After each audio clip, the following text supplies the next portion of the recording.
बिस्मिल्लाहिर्रहमानिर्रहीम। अस्सलाम वालेकुम दोस्तों, उम्मीद करती हूँ कि आप सब खैरियत से होंगे। वेलकम है आपका मेरे YouTube channel cooking with Rubina में, जिसमें आज की हमारी रेसिपी है पापड़ी चाट।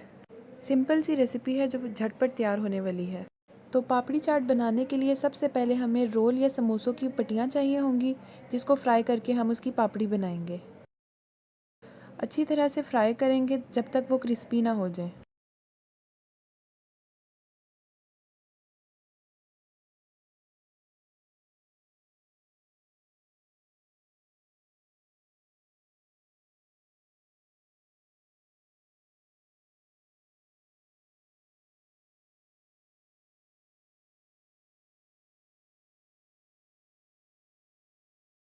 ये हमारी पापड़ी तैयार है।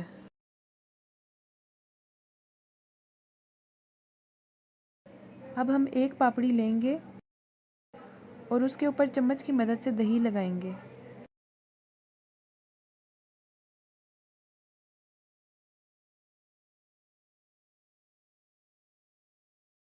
अच्छी तरह से दही लगाने के बाद हम उस पर उबले हुए चने और आलू डालेंगे।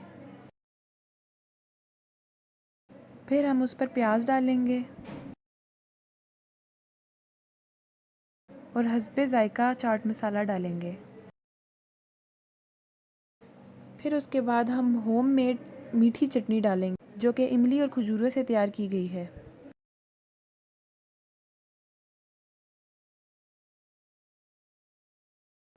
यहाँ पर हमारी मज़ेदार सी पापड़ी चाट तैयार है। मैं उम्मीद करती हूँ कि ये आपको पसंद आई होगी। अपना और अपने दोस्तों का ख्याल रखिएगा। अल्लाह हाफिज़।